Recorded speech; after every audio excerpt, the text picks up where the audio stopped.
Welcome to day 2 of Veruka's past life regression session. Now, when Veruka came in for day 2, she looked like a completely different person. There was a spring in her step. She was speaking boldly and confidently. She was smiling and she was visibly glowing. I had never seen any other client change appearance so much in just one session. We started our second session with an hour and 20 minutes of hypnotic induction, progressive relaxation, visualization, and being in a garden. As she began to relax, she started seeing different shapes and lights. She saw a lot of blue lines that shaped themselves into a diamond. I asked her to ask these shapes to show her the messages that were most important for her right now. This is because energies can show themselves up as white light or light of different shades or shapes. This time she saw a lot of different scenes flashing by her, but she noticed that she was always near water in those scenes, trying to navigate what it meant. On further guidance, she saw that she was wearing sandals and it was night time. She found herself by a fountain where she was able to put her hands in the water and feel the temperature. She said that water was cold and she was alone there. I asked her to use all her senses and try to identify what was happening. She said that there was a mountain nearby and she kept hearing the word Rome. I asked her what year it was and she said it was 1940. Her face changed suddenly and she was filled with sadness once again. I knew that she is fully in that life now, identifying with the feelings and emotions of that person. I gave her some time to see what's happening as she already knows the drill by now.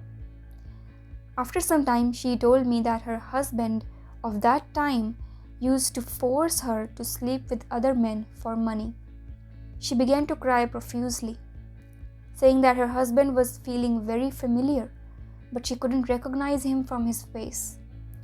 I asked her to look into his eyes, and immediately with shock, she realized that it was her present life dad. She cried even harder, saying that she has a lot of problems with her sexual health because of this. Something that didn't come up in the history before the session. This shows that there can be reasons other than you consciously know to take PLR sessions. She was really sick in that life because of this and had something that could not be treated, and her husband left her alone to suffer. I asked if there was anyone else in her life, and she said that yes, she had a daughter. I asked if she could identify who her daughter was from this life, and she said that it was her niece. She moved to the end of that life and saw that she died in her sleep, feeling very angry with her husband. I asked her to review that life and tell me what she learned. She said that she needed to stop allowing herself to be in harmful situations because of what she perceives as love. She needed to forgive everybody who had ever hurt her before in order to be free of the karmic bonding. She didn't need to forgive them because they deserve forgiveness, but because she deserved peace. She paused for a long time and then said that different traumas and situations that she hadn't healed yet are manifesting themselves in her physical body. I asked if there was anything more in this life to be seen, and she paused again. She said she was feeling what her daughter was going through during that life. A lot of stress because she didn't respect her father because of what he was doing to her mother. She had a sense of guilt because of what she had to go through and what she saw. Veruka realized that her daughter in that life didn't hate her as she thought before, and she had learned a lot of lessons instead. She made better choices and she went on to have a good family and children. Before this, Veruca wasn't even aware of this subconscious pain existing. She said that she needed to do cord cutting and balance her energy. I asked her how she would do that, and she said that she just kept seeing the word cord cutting, so I left it to her to figure out. I told her to allow her subconscious mind to choose another life that was significant to her to balance her energies and help her heal further. All she saw now was a dark cloud above her, like thick black matter. I asked her where it was located, and she said that it was directly above her.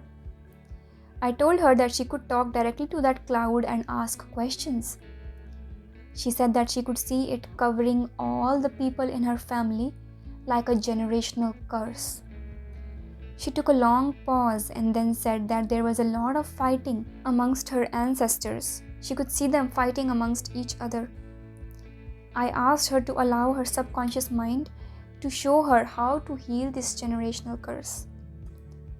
She then saw an altar and realized that she needed to acknowledge, accept, and honor her ancestors. She had to offer fruits, clothes, sweets, flowers, and other traditional things to her ancestors on this altar. And that is the end of her sessions. Now, this is her testimonial after the sessions. My experience with Rio doing past life regression was very eye-opening. I was able to get to the root causes of issues affecting me in my current life. Even after the session, I was still receiving guidance and messages. I feel as though a huge weight has been lifted from my shoulders. Rio is an amazing guide. She is very patient and made me feel super comfortable. I am very grateful for this experience. So this is how a past life regression session goes. This is an excellent case study if you want to know how it works. If you're interested in a past life regression for yourself, you can check out the link in the description, read all about it, and book your session on my website. And I'll reach out to you to schedule a date and time. That's all for today. Have a wonderful rest of your day. Thank you.